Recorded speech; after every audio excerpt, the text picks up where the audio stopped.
자, 지금부터 할 것은 이제 세 번째 수열인데, 이 수열에서 우리가 보통 어렵다라고 느끼는 건 역시 수학적 귀납적 성질이죠. 수학적 귀납적 성질이에요. 일명 우리가 말하는 점화식이 되는 거죠. 우리가 일반적으로 봤을 때는 보통 한 15번, 22번, 최근 트렌드는 22번이지만 상황에 따라서는 15번으로 출제가 될 수도 있고요. 문제가 쉽게 나온다면 아마도 10번에서 14번에 존재할 수도 있어요. 자, 그렇다면 현재 이것에 대한 한번 평을 본다면 현재 난이도는 어떻습니까? 라고 한다면 사실은 얘는 쉬워요. 왜냐하면 특별한 가르침, 특별한 내용, 이해력 필요 없어요. 그러니까 여기는 말 그대로 난이도는 그렇게 어렵진 않아. 근데 문제는 뭐냐면 시간이 오래 걸립니다. 그러니까 만약에 선생님이 오늘 알려주는 이 꿀팁을 가지고 문제를 본다면 한 3분 정도 걸릴 것이고 써나가는데, 만약에 이 선생님이 알려주는 꿀팁을 만약에 놓친다면 이때는 보통 길면 한 8분에서 10분까지도 갈 수 있어요. 그러니까 이 점화식을 볼 때 나는 어떠한 목표에, 즉 어떠한 주제에 맞춰서 정리할 것이냐. 그래서 합법적으로 이 양을 줄여나갈 수 있어야 됩니다. 이제 그걸 이제 하나하나 알려줄 텐데, 너무 겁먹지 마라 라고 설명을 해주는 겁니다. 난이도로 이 설명을 해주고요. 그 다음에 두 번째는 내용에 대해서 좀 봐야 되는데, 내용은 크게 두 가지로 나눠집니다. 첫 번째 하고 두 번째.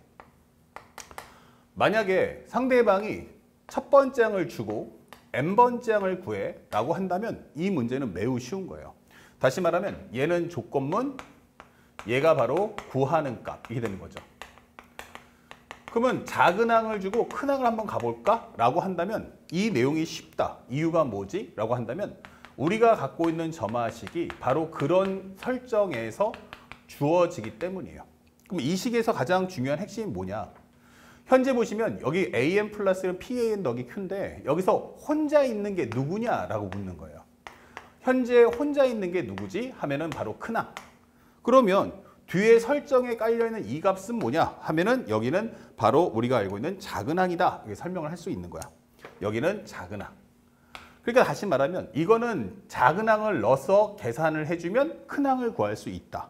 다시 말하면 구하는 값은 바로 큰 항이구나. 이게 되는 거야. 구하는 값은 큰 항. 큰 항이다. 그러면 조건문은 뭐니? 하면은 조건문은 바로 작은 항이다 라고 입력을 해주는 거야. 작은 항. 그렇구나. 그러니까 작은 항을 넣어서 큰 항을 가는 이 식을 나한테 제공해 줄 테니까 문제 자체가 만약에 첫 번째 항을 준다면 n번째 항까지, 그러면 이건 순차적으로 값을 따라가기만 하면 돼. 이게 되는 거예요.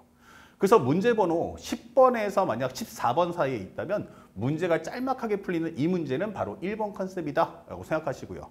하지만 최근 트렌드로 봤을 때는 이 문제는 변별력을 따지는 고난도 문제 들어갈 거고 오답률이 보통 90% 다 넘습니다. 그리고 뭐 심하면 한 97%까지 나오는데 이걸 처리할 수 있어야겠죠. 이때는 바로 A n번째 항을 주고 첫 번째 항을 구해라 라고 상대방이 요구합니다. 다시 말하면 조건문은 큰 항, 구하는 값은 작은 항, 이렇게 구성된 내용인 거야. 그래서 이런 식을 만약에 실제로 줄 때는 여러분들한테 어떤 걸 줄 거냐? 바로 an 플러스 1은 pan 더하기 q라는 값을 여러분께 주게 돼 있어요. 그렇다면 여기서 내가 큰 항을 넣어주고 요걸 구할 거라면 이제 여기서 넘겨서 전부 다 이 항을 해줘야 돼요. 한 번 할 때마다. 그러면 만약에 8번째 항 주고 첫 번째 항 가. 그러면 8번째 항을 입력해 주고 그 다음에 정리해서 7번째 항. 7번째 항 넣어서 넘겨주고 하다 보면 시간이 오래 걸립니다. 그래서 이럴 때는 점화식을 반드시 재정리해줘. 다시 말하면 구하는 값이 누구지? 그러면 얘가 바로 구하는 값이야. 이게 되는 거야. 얘가 바로 구하는 값. 이번에 얘는 작은 항. 이게 되는 거예요. 그러면 내가 대입하는 수치는 뭐지? 라고 한다면 바로 얘. 얘가 바로 조건문. 얘가 바로 큰 항이야. 이게 되는 거야. 그러면 이렇게 번거롭게 역연산을 반복하지 말고 어떻게 해라? 이 식을 다시 한번 재정리해서 이 구하는 값을 제외하고 싹 다 넘겨줘. 이게 되는 거예요. 그러면 우리가 알고 있는 P분의 1에 an 플러스 1 마이너스 P분의 Q로 정리할 수 있다. 이게 되는 거예요. 그래서 이때 이렇게 혼자 있는 것이 바로 구하는 값이다. 그래서 여기서 알게 해주는 건 구하는 값은 작은 항이구나. 구하는 값은 작은 항. 그리고 우리가 알고 있는 현재 요 식을 정리해서 값을 구해주는 거고 그 중에서 얘가 바로 조건문, 바로 얘가 바로 큰항이야 이렇게 되는 거야. 그래서 우리가 일반적인 점화식을 정리할 때는 반드시 재정리를 꼭 해주셔가지고 큰항 넣어서 작은항 가는 점화식을 다시 한번 최적화 정리할 필요가 있어요. 그래서 제일 중요한 포인트는 현재 재정리가 필수라고 하는 겁니다. 재정리가 필수 이렇게 되는 거야. 그런데 현재 이게 어떤 상황이 발생하냐면 최근에 문제가 또 바뀌어요. 얘가 수능이 나오면 1년마다 계속 성장을 하는 거야. 그러니까 누군가가 문제를 새롭게 출제하면 그걸 해법을 만드는 게 선생님들이죠. 근데 선생님들이 또 해법을 만들어내면 출제자는 또 그래? 그러면 그렇게 안 되게끔 해보자 이게 되는 거예요. 그래서 나오는 게 최근 트렌드 중에 하나가 주의할 것은 심화. 만약에 재정리가 안 된다면 어떻게 되겠니? 이렇게 되는 거야. 재정리를 할 수 없다면 이게 되는 거야. 그때는 재정리를 할 수 없어? 그러면 그냥 이대로 따라갈 수밖에 없다 이게 되는 거야. 기존의 점화식을 따라간다 이렇게 되는 거야. 기존의 점화식을 따라간다.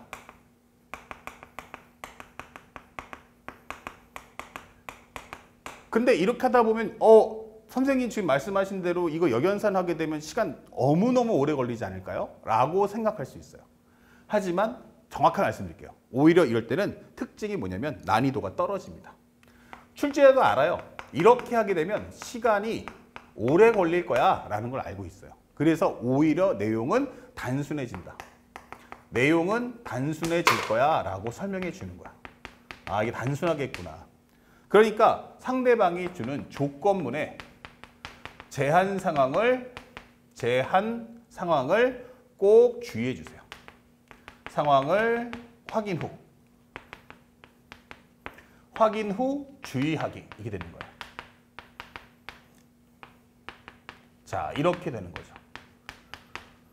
자, 그렇다면 여기서 말하는 이 제한 상황이라는 게 도대체 뭡니까? 이렇게 되는 거예요. 자, 그 내용을 한번 설명해 드릴게요. 우리가 알고 있는 이 점화식을 공부하게 되면 가장 중요한 마지막 포인트는 이 조건문이에요. 여러분들은 보통 이 점화식을 한번 따라가다 보면요. 어떤 생각을 하게 되나요? 그러면 값을 넣어서 값을 구해야지 라고 생각하는 경우가 있어요. 그렇죠? 근데 그렇지 않아요. 그래서 우리가 조건문을 보게 되면 가장 중요한 게 첫 번째는 부호, 그 다음에 또는 값, 또는 대소비교라는 특징들이 있어요. 그럼 얘네들이 어떻게 상대방이 이 셋 중에서 누구를 나한테 줄 건지를 확인하셔야 돼요. 만약에 조건문을 봤는데 가나 나에서 나한테 부호를 얘기해. 예를 들어서 A2 곱하기 A3가 음수야 라고 해버리면 음수라는 말의 의미 뭐예요? 나는 두 수의 값이 중요한 게 아니고 양수인지 음수인지를 따져보겠음 이라고 하는 거예요. 그럼 이럴 때는 값에 집착하기보다는 부호를 확인하는데 조금 더 여러분들이 포커스를 둬야 됩니다. 아, 여기다가 내가 중심을 둬서 관찰해야지 이게 되는 거예요. 그럼 각각의 항을 구할 때마다 나는 부호를 한번 따져봐야겠구나 라는 확인하시고, 상대방이 실제로 나에게 값을 줬어. 그래서 만약에 8번째 항이 8이야. 그때 첫 번째 항이 뭐야 하면은 그 내용을 따라가시면 되는 거예요. 이때는 값에 구한 것에 집중하시면 됩니다. 그리고 여기서는 제한 범위를 꼭 확인해 주세요. 아마도 이렇게 값을 주는 경우는 점화식이 an 플러스 1은 pan 더하기 q, ran 더하기 s 이렇게 두 개로 갈라질 거예요. 그러니까 이 값을 주면은 이 값을 통해서 위와 아래를 확인할 수 있어야 됩니다. 그것의 연장선에 있는 게 바로 대소비교. 큽니까? 작습니까? 이렇게 되는 거예요. 근데 그런 것들이 제한 범위 확인을 통해서 출제된다는 걸 잊지 마세요. 그러니까 내가 이것을 어디다가 포커스 둘 건지는 상대가 알려주는 부호, 값, 대소비교. 이걸 먼저 확인한 후 점화식을 펼치면서 내가 어디에 중심을 둘 건지를 확인하고 그거에 대해서 정리해주는 습관을 가져주면 된다. 그래서 선생님이 했던 말이 정확하게 감이 안 온다 라고 한다면 바로 선생님이 풀어줄 예제 1번, 2번, 3번, 4번을 통해서 그걸 한번 재확인해 주시고, 재확인하게 되면 이게 정확하게 어떤 느낌인지 여러분들께 확 가슴에 와닿을 겁니다. 현재 여러분들 교재에 있는 매핑에다가 정리를 꼭 해두시고 이 정리한 관점을 가지고 지금부터 문제풀이를 따라오시기 바랍니다.